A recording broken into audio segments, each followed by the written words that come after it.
క్రీస్తునందు ప్రియమైన వాళ్ళారా, శుభాలు. ఎలా ఉన్నారు? బాగున్నారా? నిన్నటి దినము ఎలా గడిచింది? ప్రభువుకు మహిమకరంగా జీవించారా?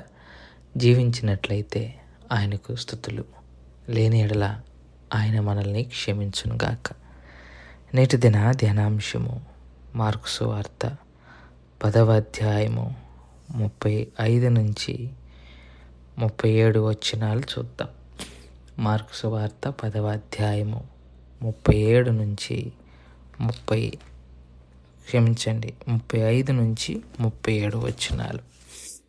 జెబెదయి కుమారులైన యాకోబును యోహానును ఆయన యొద్దకు వచ్చి, బోధకుడా, మేము అడుగునదెల్లా నీవు మాకు దయచేయగోరుచున్నామని చెప్పగా, ఆయన, నేను మీకేమి చేయగోరుచున్నారని వారిని అడిగాను. వారు, నీ మహిమయందు నీ కుడివైపున ఒకడును నీ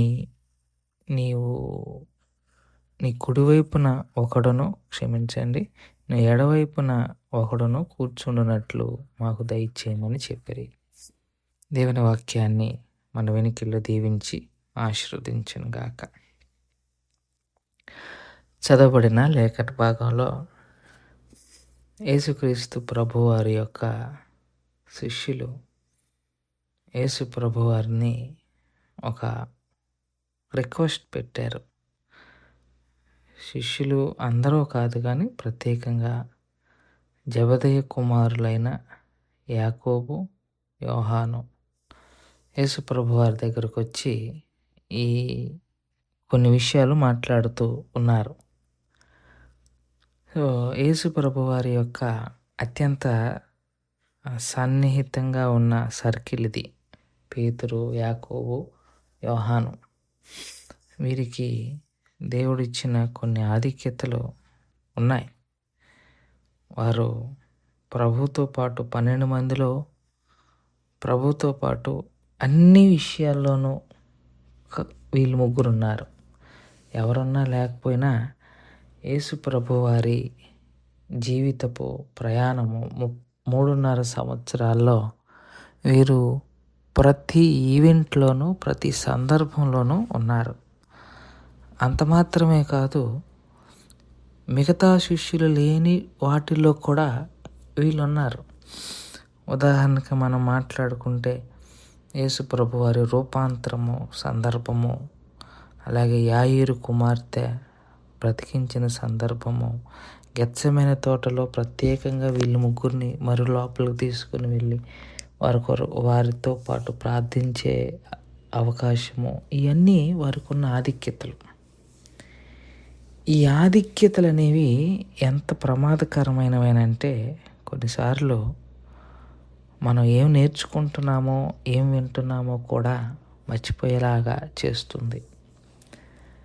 పదవి, స్థాయి, హోదా, మనిషి వీటిని కోరుకుంటూ ఉంటాడు.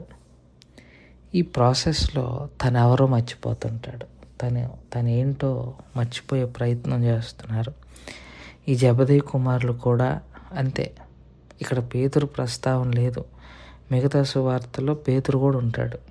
ఇంకొక మాట అడిగెళ్ళి వీళ్ళు వీళ్ళ తల్లులు వచ్చి అడిగిన సందర్భాలు కూడా ఉంటాయి.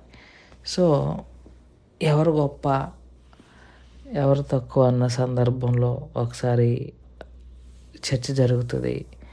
ఈ సందర్భంలో కూడా యేసు ప్రభు వారి యొక్క కుడి పార్శ్వంలో ఎవరుండాలి, ఎడం పార్శ్వంలో ఎవరుండాలి అన్న ఆలోచనతో యేసు ప్రభు వారి దగ్గరకు వచ్చి వీళ్ళు అప్రోచ్ అయ్యారు.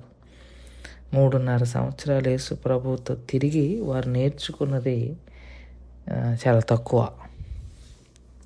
వచ్చి ఏమని అడుగుతున్నారు? బోధకుడా, మేము అడుగునదప్పుడల్లా నీవు మాకు దయచేయదు అని కోరుచున్నావని చెప్పగా, ఇది మన భాషలో మాట్లాడుకోవాలంటే ముందే బిస్కెట్ వేయటం అంటారు. వాళ్ళు ఏదో అడగాలనుకున్నారు, అడగకన్నా ముందు, ప్రభువా, మాకు తెలుసు మేమేది అడిగినా నువ్వు ఇవ్వకుండా ఉండే దేవుడు కాదు, కాబట్టి నేను మిమ్మల్ని ఒక ప్రశ్న అడగాలనుకుంటున్నాను. అంటే ముందే కాళ్ళకి బంధం వేయటం అనమాట. నాకు తెలిసి మీరు మమ్మల్ని కాదనరని, అయినా మిమ్మల్ని అడుగుతున్నాము అన్నట్టుగా మాట్లాడుతుంటారు కొంతమంది.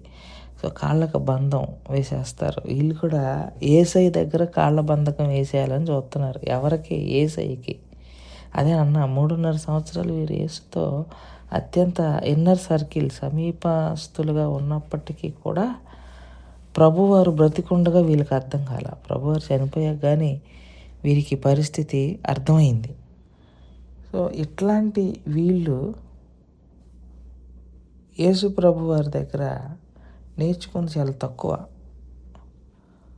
ప్రభువారిని మేమేం అడిగినా నువ్వు మాకు ఇస్తావు అన్న ఒక కాళ్ళకు బంధం వేసేయడం. యేసయ్యకి తెలీదా వీళ్ళెవరో ఏంటో?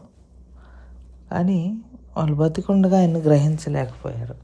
అయితే యేసయ్య ఏమన్నాడంటే, నీకేం కావాలో అడగండి అని అడిగితే, అప్పుడు నీ మహిమలో వచ్చినప్పుడు కుడివైపు ఒకడిని ఎడమవైపు ఒకడిని వేసుకోవా అని యేసు ప్రభువారిని అడిగినట్టుగా మనం ఇక్కడ చూస్తాం. ఇదంతా కూడా చదువుతుంటే మనకు అర్థమయ్యే విషయాలు ఏమిటి అనంటే, ఆయన సన్నిధిలో కుడివైపు ఎడమవైపు ఉండాలనుకున్నవాడు తగ్గాలి అన్న విషయం శిష్యులు మర్చిపోయారు, మనం మర్చిపోయాం.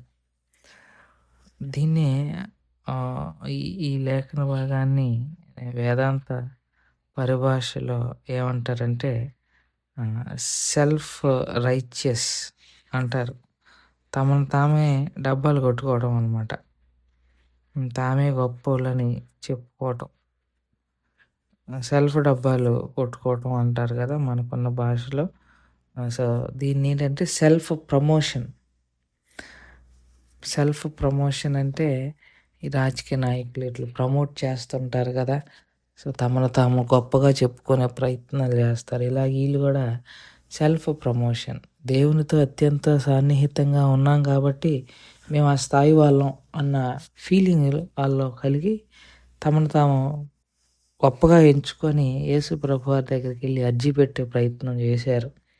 మనం కూడా అంతే. మనకి ఏదైనా కొద్దిగా ఒక స్థాయి రాగానే మనం ఆ స్థాయిలో మనల్ని గౌరవించాలి అన్నదట్టుగా మనం ప్రవర్తిస్తూ ఉంటాం. కానీ దేవుడిచ్చే ఆధిక్యతలు మనం పొందుకునే ఆధిక్యతలు ఒకటి కావు. ఆయన ఇచ్చే ఆధిక్యతలు వేరు. అది ఎవరికి ఇస్తారో అన్నది రేపు మనం ధ్యానం చేసుకునే ప్రయత్నం చేద్దాం. దేవుడి మాటలు దీవించును గాక. ప్రార్థన చేసుకుందాం.